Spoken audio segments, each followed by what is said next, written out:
మంత్రి కొండా సురేఖ మరోసారి సంచలన ఆరోపణలు చేశారు. ఇప్పటికే ఆమె కేటీఆర్ విమర్శించే క్రమంలో టాలీవుడ్ హీరో నాగార్జున ఫ్యామిలీ సమంతపై చేసిన ఆరోపణలు పెద్ద దుమారాన్ని రేపాయి. ఆ వివాదం చల్లారక ముందు, ఈ వేడి చల్లారక ముందే మరోసారి ఆమె కేటీఆర్ పై సంచలన ఆరోపణలు చేశారు. అసెంబ్లీ ఎన్నికల్లో బీఆర్ఎస్ ఓడిపోవడానికి కేటీఆర్ ప్రధాన కారణం అన్నారు. ఇప్పటిదాకా కేసీఆర్ ఎందుకు కనిపించట్లేదు, చాలా రోజులుగా కేసీఆర్ ని ఏమైనా చేశారా అంటూ ఆమె ఆరోపించారు.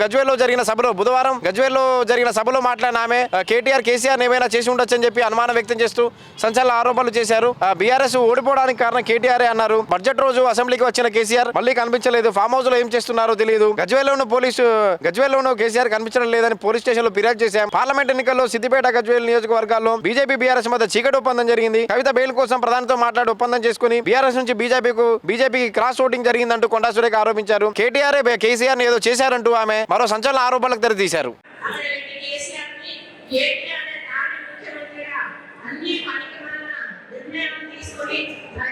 ప్రజల సొమ్మును దుర్వినియోగం చేసి కోట్లాది రూపాయల కుంభకోణం చేసి ఈ రోజు టీఆర్ఎస్ ప్రభుత్వానికి చెడ్డ పేరు తెచ్చి ప్రజల్లో ఈ రోజు టీఆర్ఎస్ అంటే కూడా అసహ్యం పుట్టే విధంగా చేసి ఈ రోజు ప్రభుత్వం పడిపోవడానికి ముఖ్య కారణం కేటీఆర్.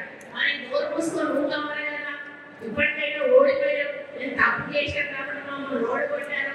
5 సంవత్సరాల కాలం మరి అధికారం చేస్తున్న కాంగ్రెస్ పార్టీని వాళ్ళ పరిపాలన చేసుకోండి అని అడిగిన తర్వాత వాళ్ళు ఏం చేశారు, ఏం చేయలేదు, అప్పుడు ప్రజల ముందుకు వెళ్ళి ఓట్లు అడుగుతామనేటువంటి సోమి కూడా లేకుండా మనం గెలిచిన నెల నుంచే మన మీద విష ప్రచారం చేయడం ప్రారంభం చేసాడు.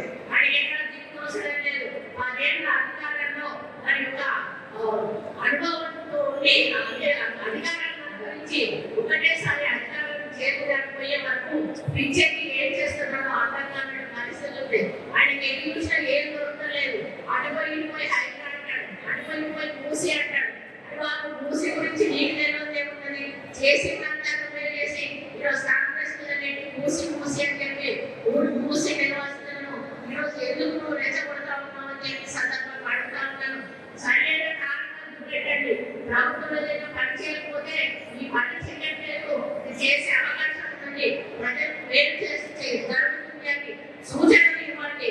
అంతేకాని ప్రభుత్వం చేస్తున్న మంచి పనులను ఇబ్బంది కలిగే విధంగా అడ్డుకుంటే మాత్రం సహించేది లేదు అని చెప్పి సందర్భంగా ఈ వేదిక నుంచి కేంద్రాన్ని హెచ్చరిస్తూ ఇప్పటి నుంచి అయినా కూడా ఒళ్ళు దగ్గర పెట్టుకొని ఆలోచనతోటి ఏ నిర్ణయం అయినా తీసుకొని ప్రతిపక్ష నేతగా మంచి పరిపాలన మేము అందించే దిశగా సలహాలు సూచనలు ఇవ్వండి.